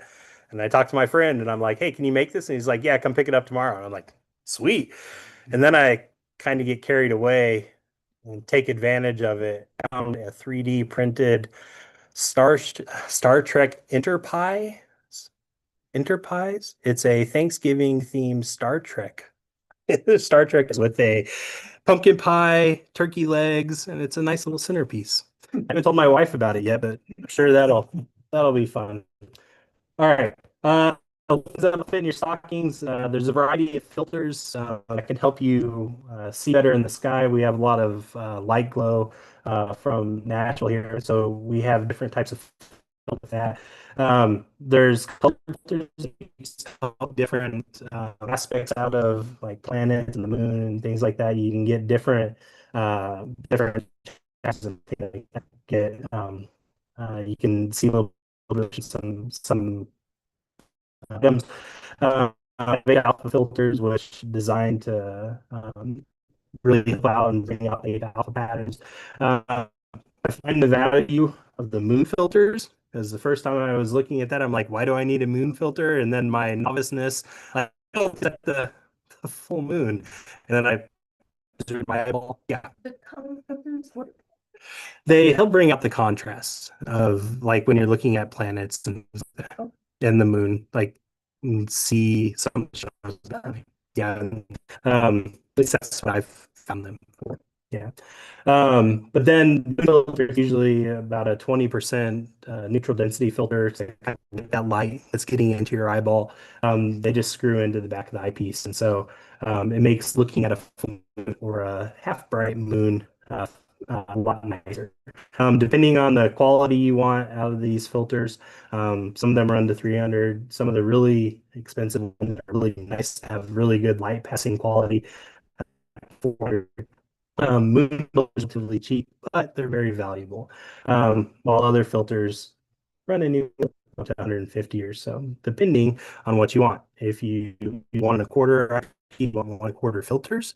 If you use 2-inch eyepieces, you want 2-inch filters, and so that can price as well. If you want to try astrophotography, you could, if you have a DSLR or an old film camera, you put it up.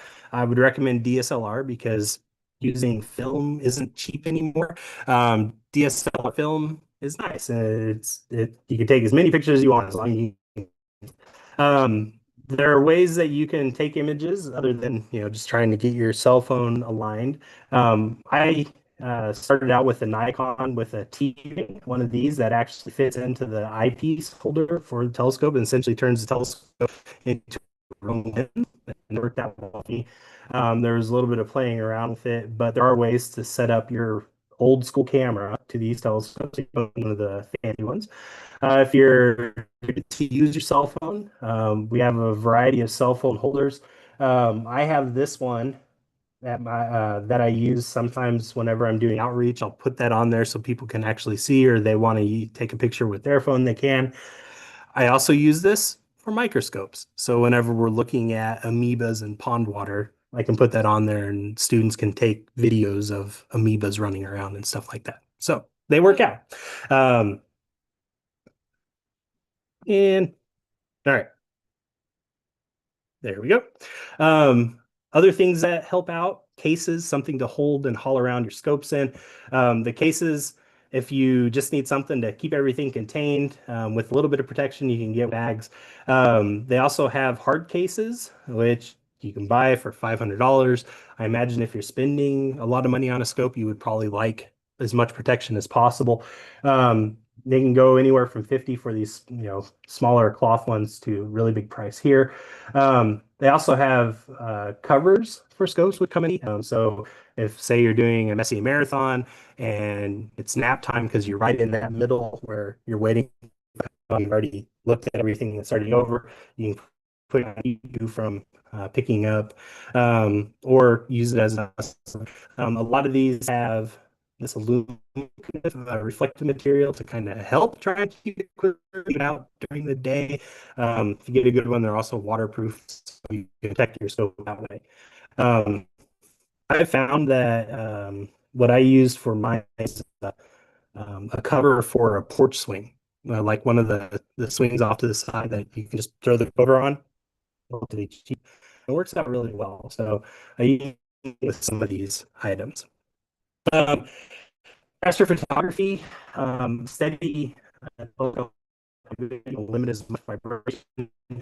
There's telescope that helps limit the vibration. There's a special rubber in here that dampens it. So if you've ever tried imaging, you always find out there's a little bit of vibration, and not much. And I have dogs that run across. I don't know how much this is going to help that, but it does dampen subtle vibrations that are always happening. So those help out. They start around $33 there. You find lights. Some of these are a little bit more high tech now, where this one actually has a battery charge port, and so you have gas built into your red flashlight. Right. Yeah. We're talking about astrophotography, and we have here, it's most likely done authentically. The way to do it. How has artificial intelligence, or has it made its way towards interacting with that image? Does it have an effect at this time? You can, they're stacking old school, right? Like, through any of the software, you have a lot of manual, whatever you want in there, right? And Photoshop and I don't know if Pixide or Serial have come out with it, there are options to use AI to do things, right? And so you can tell when images are, well, when images are AI generated, but it's one of those things where how do you police that, right? No, I was wondering what the impact was of that at this. Yeah, I'm a member of a lot of astronomy groups, and it's going up. That's I think you knew. Yeah. Was kind of wanting to know. What Yeah. Thank you out there regarding that. Yeah. I know that like with the dwarf, it has on camera stacking, and they use AI to make sure everything's lined up properly. Okay, And so yeah, so it's not necessarily like adding things in or taking things out, but it's just making sure we're aligned and stacking properly. Yeah, so the hope is phone, or it was some kind of Android phone. They'd look at what you were doing and say, oh, they're taking a picture of the moon. And it would literally go to the internet, find a really good picture of the moon and stuff it in there for you. yeah. And so that was super fake. Yeah. Bad camera. Probably the camera that says we're getting hit by an asteroid too, right?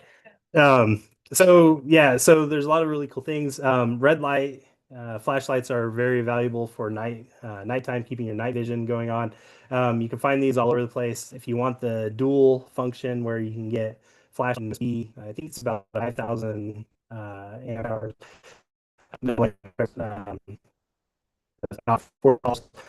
To the point that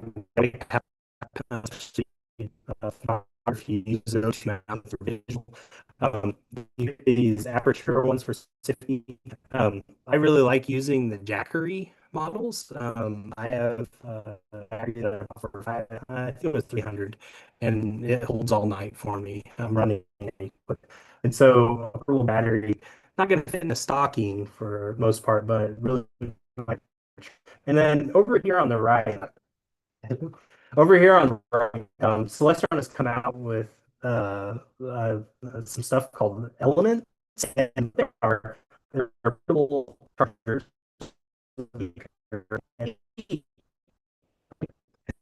So because your hands freeze, you can turn it on, get your power, warm your hands, and then when you need to charge your phone or charge your stuff, you can do that. I know here's your hand warmer, your flashlight, and it's also a power bank back here. So they're coming out with, oh, you need this. That's technology for you, right? So I think this one only holds like 3,500, but still, you get a little bit of juice, maybe a charge on a cell phone if you're out in the middle of nowhere. And then planispheres are pretty awesome, especially for visual, is like Randy said, hopping across the sky, trying to figure out what you see to one place or the other. You can get all sorts of different sizes, different colors. Usually you want them laminated to some source because you want to protect against any dew that comes in from the night. Finding these all over the place. I have one that's specifically dedicated to the Messier album, and so on the back it gives the list and shows you where they're at on the planisphere. So they're pretty. And if you're wanting to get familiar with the night sky, these are very. And then we also have an assortment of calendars. The Astronomical League puts out calendars. You can find them essentially everywhere. I put these up here because whenever I made this was here, some cool images, and so whatever pretty pictures you like, you can pretty much find them all over the place. There's also moon calendars that come out that will tell you when the moon is, and it runs essentially month. So they're pretty cool. You just put them up on the wall, and I have one on my closet door.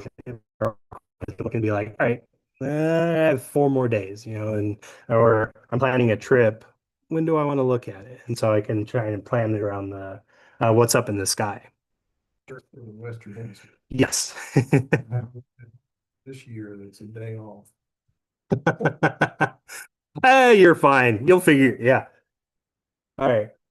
And so there's lots of little stocking stuffers for all sorts of ages. Here's some planetary blocks so you can get your kids um, used to some things like that. There's all sorts of bookmarks. There's stickers. This is a little picture frame. We have paintings here. These are all in the Planetary Society. Planetary Society is pretty big about outreach, and so all the purchases there help the Planetary Society. You can also go into the Astronomical League. As I mentioned, we're part of that too, and they have a lot of cool things. You find your planisphere. Also, there's a lot of shirts and astronomical themed clothes, and so if you're interested in that, and then a lesson here for his pride and joy, Legos. If you want to spend money on Legos, like astronomy. It'll take as much money as you want to send out. I think I saw like the was up around $500 or something like that. So, but if you like your space, you like your Legos, there's an option for you. For the younger, we have floor puzzles, right? You can get these nice and cheap. I have a model, something like this that I got for my kids a while back. Not sure if they put it together yet. I should probably work on that. I myself like this one, 1,000 piece. Here you have 1,500 piece. You can get these all over the place: Amazon, Walmart, Target. If you like sitting down and calming your brain, these make great presents as well. As far as software goes, you can use software to control your software to plan your nights. You can use the software to control your cameras if you're doing astrophotography. There's a lot of them out there. I pretty much use Lorem. Lorem is a free software. There are a lot of payware apps out there that do a really good job for controlling some of the uh, complex. And so if you're buying for somebody, ask them, well, what kind of software would you like? Do you want to try Pixins? Something like that. So the world of phones, there are a variety of apps there. Free, little, um, this is my screenshot from there's a variety of them. I've grown a whole lot more. But on there, there's some that are pretty fun. This one will tell you where the moons are at in Jupiter. So when you get Jupiter in your scope, you can look at it and be like, oh, those are the moons that I saw. And it'll tell you right where it's at. This app is Astrospheric. It's pretty amazing. It's kind of a chart looking like what we have tell you whether it's worth going out or not. It also has a dark sky option. So if you're trying to plan a trip, you can search out the darkest area. And there's a pay option, um, the one-time pay option that allows full access to it. And so it's a pretty good app. And finally, there we go. Finally, great stocking stuffers, memberships, right? The BSAS membership is pretty good. As I mentioned before, if you're interested, go to bsasnashville.com, fill out there and do the PayPal, and then Night Sky Network. The Adventure Science Center is always a good place to put money too. For single membership starts at 105, and for family, I think you can go up to 415. But those are always great, especially to keep people involved in the night sky. All right. That being said, one last reminder. Next month, 6 p.m. on December 17th, potluck, silent auction. If you need to clean out your closet, feel free to bring up your items if you're not using it and you're like, I bet somebody else could use it, and you want to donate that to the cause. We'd love to have it. All right. Any questions? Okay.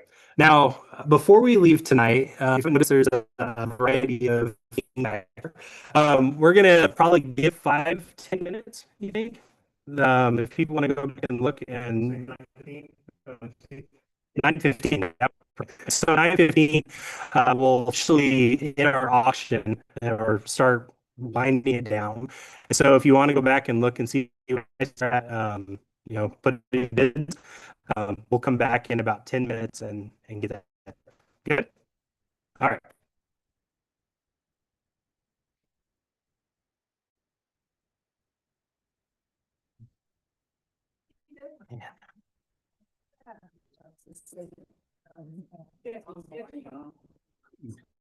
I, uh, I'm a biology guy, but yeah, I did a lot of ion channel work. Do you know what ion channels are? Yeah. Well, I work on ion channels. So like the things that create electricity in the heart and in nerves, stuff like that. So I would use my microscope to cell, come in and touch it with a little glass needle and pull currents from those cells. Sure. Yeah. And so that's what my experience with the yeah. Yeah, I've seen that in, in videos. Yeah. Yeah, it's pretty awesome. What do you do with the yeah. No.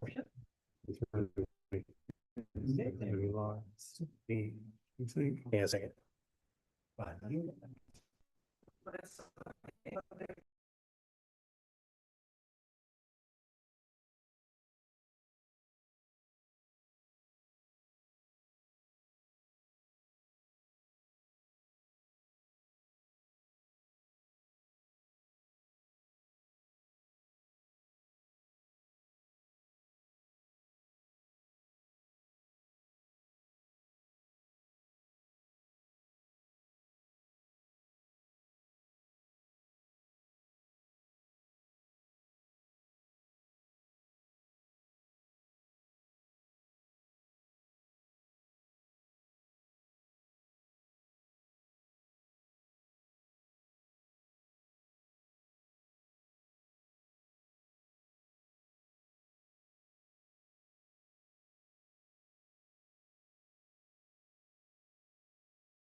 Okay.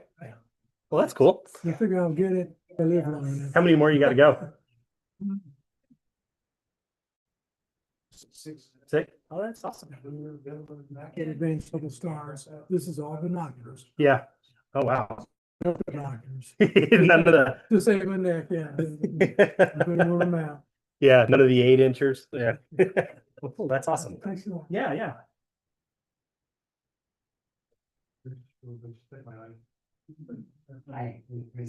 No, yeah. It's like, oh. Yeah, yeah. How are you? You know you want good. Sorry to email just randomly, but I thought you know. Yeah.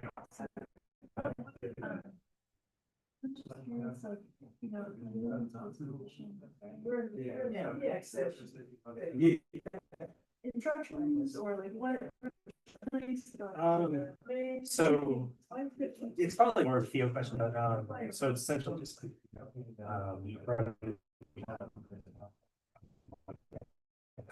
yeah, but anyways, so you'll have essentially between students, right?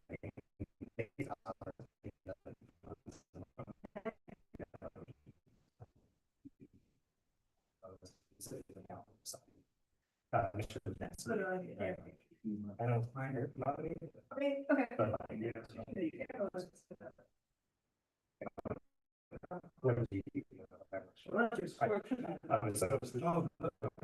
you know, yes, he's too always that.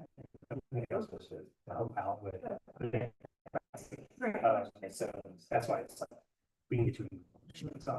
Awesome. Because I know that she does a lot. I know that she checks our mailboxes too, but like that's. Yeah, he does. It's like, if you don't, so, so I'm just long. Yeah, I'll be the next fish. So I'll still, so you're more than welcome. Yeah. And then. Yeah, and. She is the PayPal balance from. One person, and so I don't know, all the handshake works, like if she tells Keith that. You know, or how and so, I mean, yep, how does this work? Yeah. So, but yeah, yeah, but,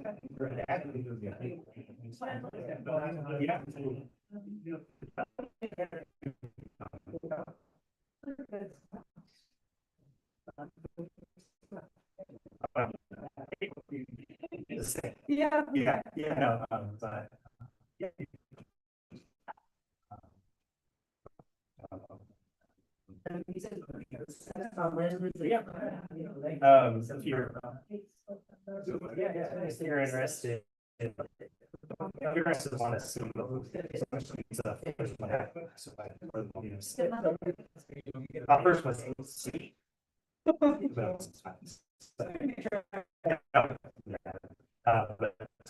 so if you want to see I short on this, This first sequence. Yep. Okay. and you can sit on it. Good. Yeah.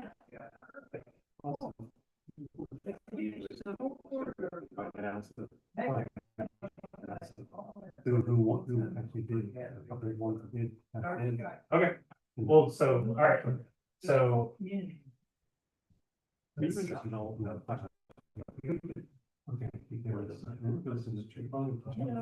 Any more bids that need to come in? You have it for me. You have any more money out? Yeah.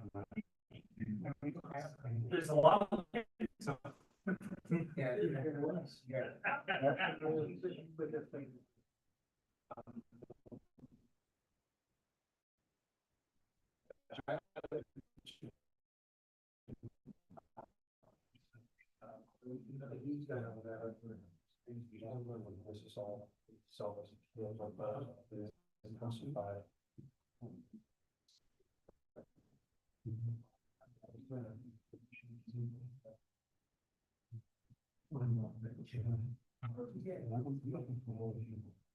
is this everything? Yeah, like I said, I would prefer. Yeah.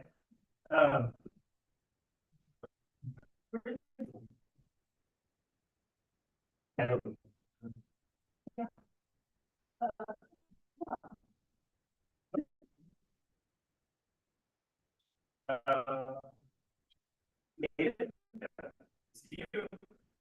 right, congratulations, sir.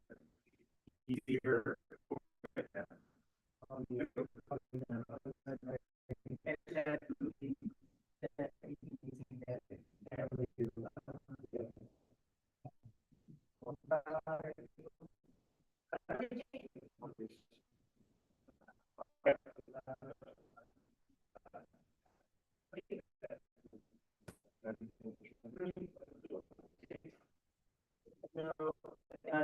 I brought that in, mom, so you ready to sit on the mom?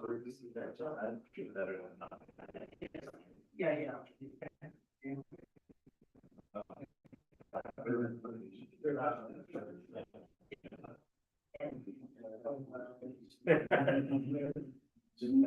I don't know.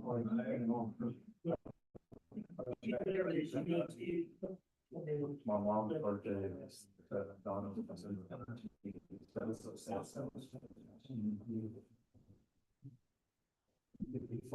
is actually taken to it. It's actually taken. Yeah. Okay, sure. Yeah.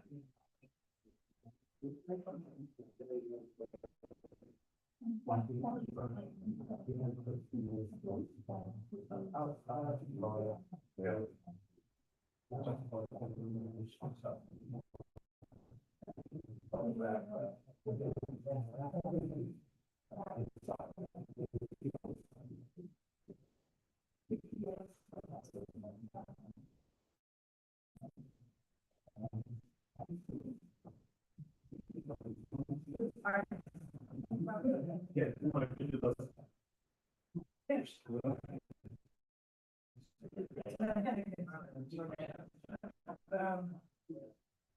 You know, it's amazing how much it's not metal. Yeah.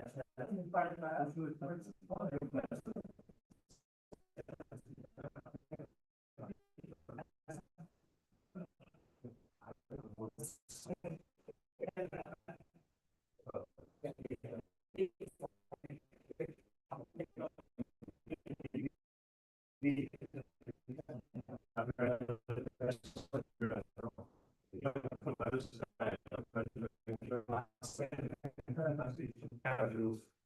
Yeah.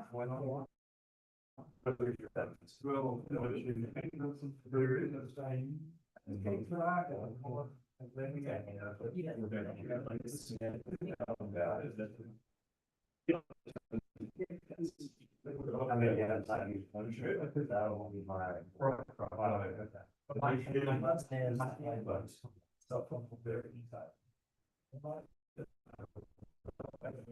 No, whatever. No. Yeah, I mean, like else.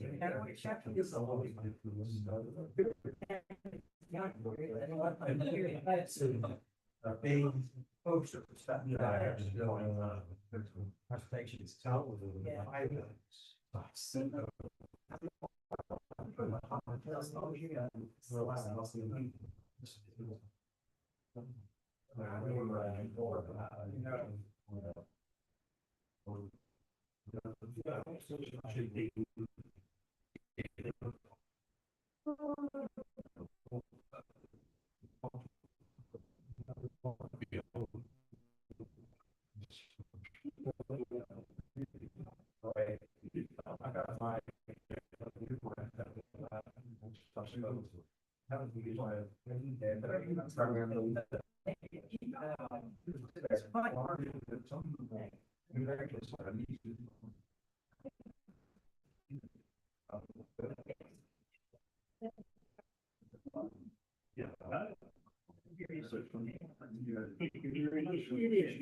Presentations. Congratulations. It's.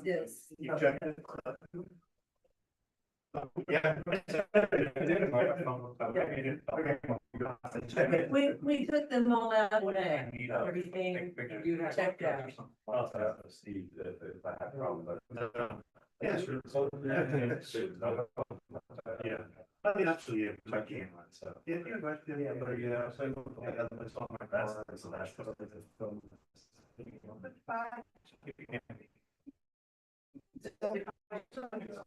That's like. We put a few sensors on it. Yeah. And everybody uses it on.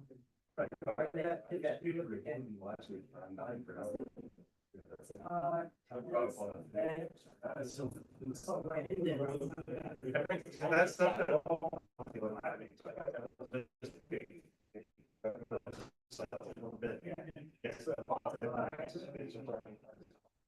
Right, that's all. I wouldn't. Very good. Cat was.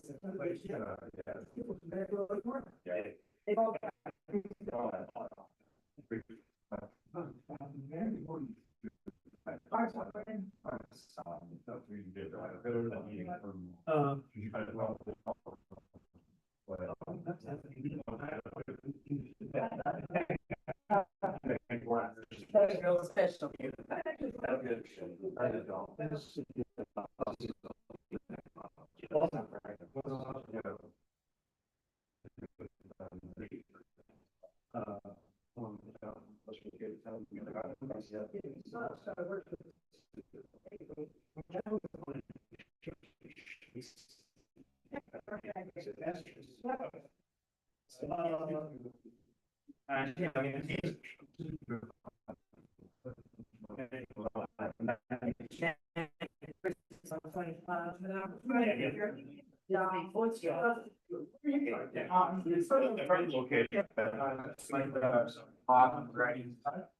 I just gotta be careful on my. Get too many. Especially.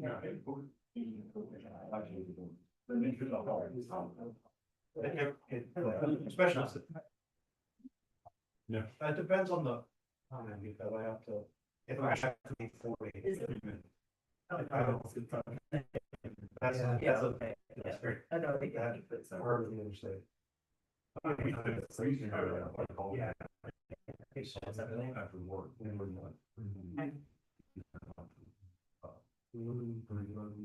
Yeah, the traffic doesn't get really bad, so. Well, wait. That, Hard sell. that intersection. They swallow that. Haven't done anything. I'm thinking.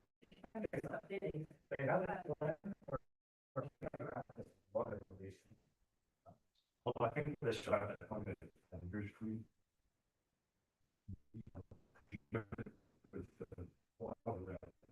With the others in the middle of the side, and then we're all in there,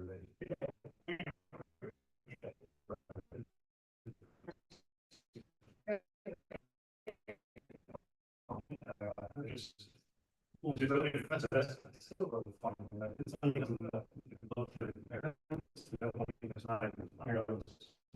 It's super, super.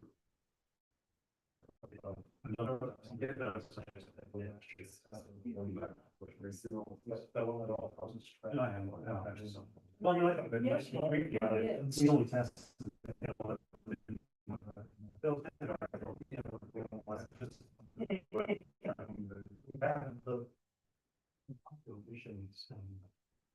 Yeah, so it was. Yep.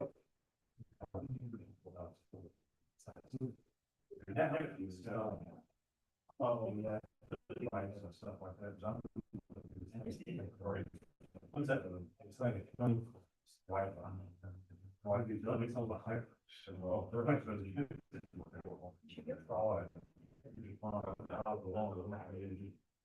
Wait, there's Amy, what are you gonna do? Area. Just rush. Okay.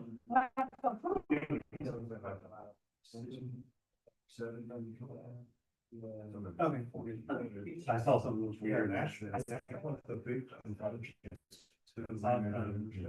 Yeah. From the west. Yeah. Even that's like this. Yeah.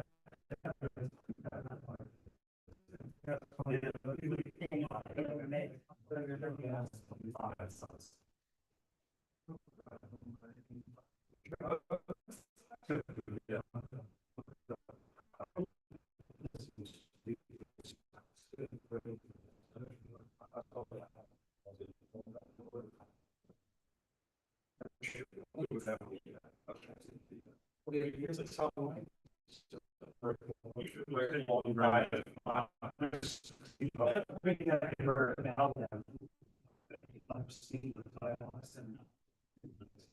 Yeah. Yeah. You know, I was just looking at it.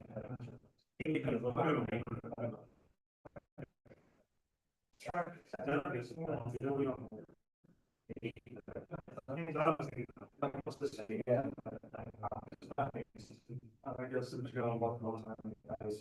So it's, so now this is, I guess, a lot of you. Yeah.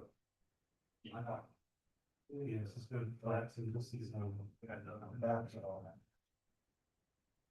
I'm getting the tree, but it needs to. But it's okay. Anyway, but I was written on it, and I'm the house. Okay. I don't know, it's a good point.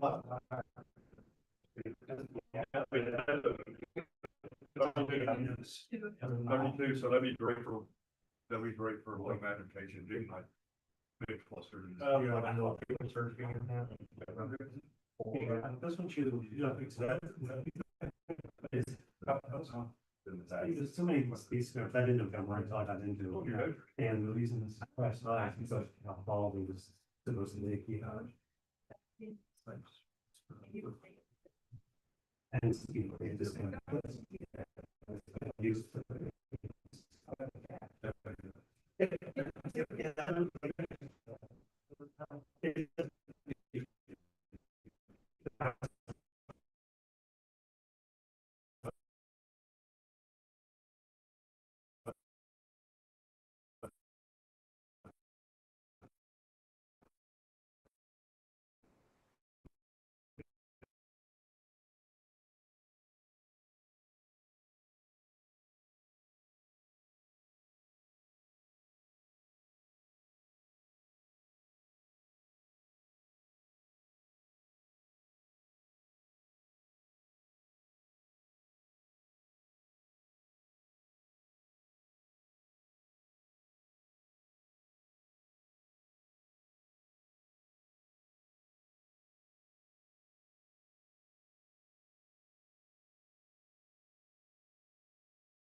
right?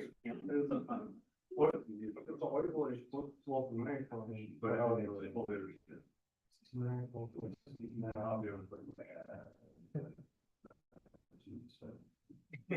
That's something else. Yeah. Even like my 9 millimeter. Supposed to be like a nice IP, so it's larger than the box. I feel like that's. So I got, you know, I just need to see the application. Every while figure out.